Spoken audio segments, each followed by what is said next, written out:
Everyone, welcome to my channel.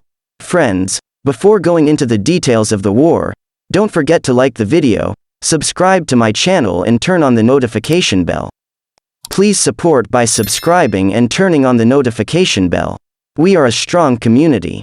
Gas pipe damaged in Zaporizhia Oblast after Russian attack. Russian troops struck a number of settlements in Zaporizhia Oblast with S-300 missiles on the night of November 4, Regional Governor Alexander Starik reported on Telegram.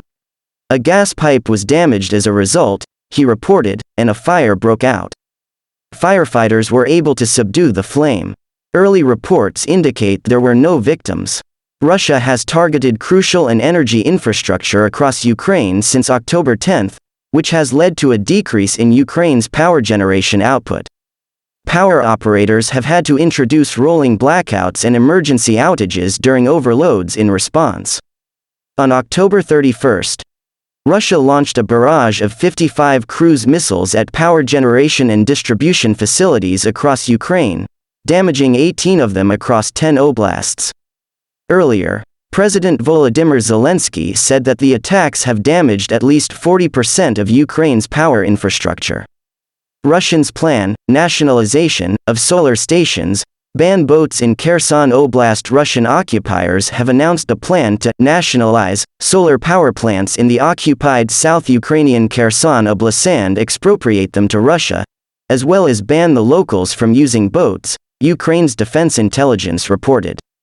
According to the General Staff, Russians have announced an audit of solar power generation facilities. If the owners of the property do not appear in due time to certify their ownership, the property will be nationalized, stolen, and transferred to GUP Khersonoblenergo, a company created by the occupiers. Then the property is planned to be taken out to the territory of the Russian Federation. The Russian occupation authorities have also warned the locals that all berths, even small rural ones, must be empty.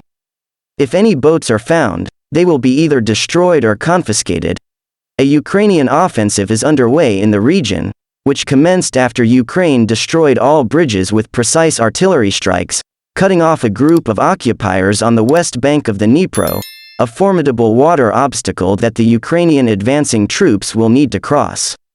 Therefore, the announcement about boats can be interpreted as the occupiers fearing that locals will aid Ukrainians in planning offensive operations on the east bank of the Dnipro. Russian troops continue relocating Kherson Oblast residents from the West Bank and occupying their homes, disguised in civilian clothes. As well, they take away the locals' cars. Children from Kherson boarding schools were taken to the territory of occupied Crimea. Today the children are accommodated in one of the psychiatric hospitals in Simferopol. Prisoners of Kherson colony were also transferred to the territory of Crimea, Ukraine's intelligence says. Putin says civilians in Ukraine's Kherson should be evacuated. Moscow, November 4, Reuters. Russian President Vladimir Putin said on Friday that civilians in the Ukrainian region of Kherson, which Russia declared it had annexed in September, must be evacuated from the conflict zone, state-owned news agency RIA reported. RIA quoted Putin as saying during a meeting with pro-Kremlin activists, "Now, of course, those who live in Kherson should be removed from the zone of the most dangerous actions, because the civilian population should not suffer." Russian installed officials in Kherson region, one of 4 Ukrainian provinces that Putin declared part of Russia at a Kremlin ceremony in September, have pleaded for civilians to leave the region's west, where Ukrainian forces have retaken ground in recent weeks. On Thursday, Kherson's Russian-appointed Deputy Governor Kirill Stremisov issued several video appeals for civilians to leave the part of the province on the west bank of the Dnipro River. He said that Russian forces would likely soon give up the west bank of the Dnipro to Ukraine. G7 ministers rally support for Ukraine. Suspicion of China. Munster, Germany. AP top diplomats from the world's major industrialized democracies on Friday rallied support for Ukraine in its resistance to Russia's invasion and coalesced around suspicion of China's increasing assertiveness amid a panoply of global crises. Foreign ministers from the group of 7 nations, wrapping up 2 days of talks in the historic western German city of Munster, were set to release a statement asserting common positions on Ukraine, Russia, China and recent developments in Iran and North Korea, officials said. A year after warning Russia about the consequences of invading Ukraine, the G7 ministers were expected to endorse further punishments for the Kremlin and additional backing for Kyiv and countries affected by food and energy shortages that the war has exacerbated, the officials said.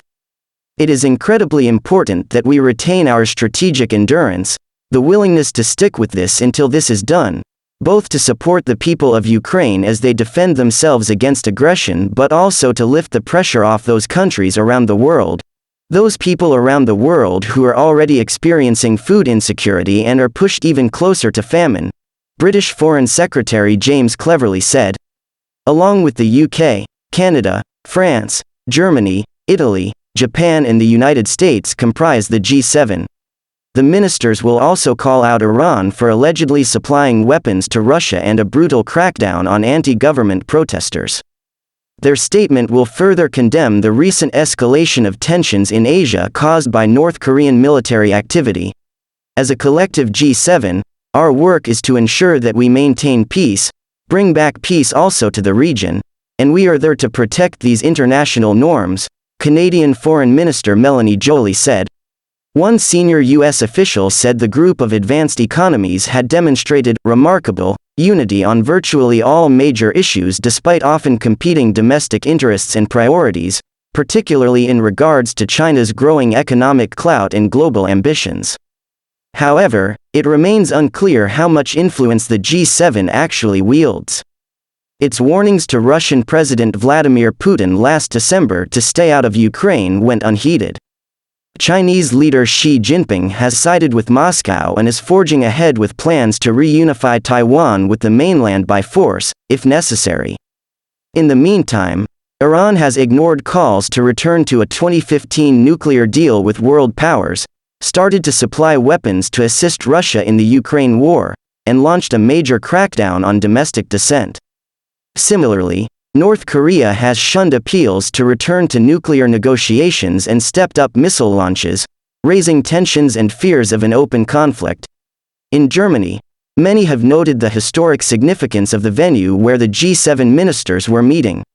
The room where the Treaty of Westphalia ending Europe's bloody 30 Years' War was signed in 1648. U.S. Secretary of State Antony Blinken referred to the 374-year-old document at a Thursday event with German Foreign Minister Annalena Baerbock. He said Russia's actions in Ukraine were an attack on the concepts of national sovereignty and territorial integrity that many believe the centuries-old treaty established. These are the very principles that are being challenged today by Russia, Blinken said. If we let that be challenged with impunity, then the foundations of the international order will start to erode and eventually crumble, and none of us can afford to let that happen. On China, the G7 was expected to further harmonize joint policies related to Chinese investment in their countries and to caution Beijing against antagonistic moves against Taiwan. German Chancellor Olaf Scholz is visiting Beijing this week, becoming the first European leader to make the trip since the war in Ukraine began. Thanks for watching. Don't forget to like the video and subscribe to my channel. See you in the next video.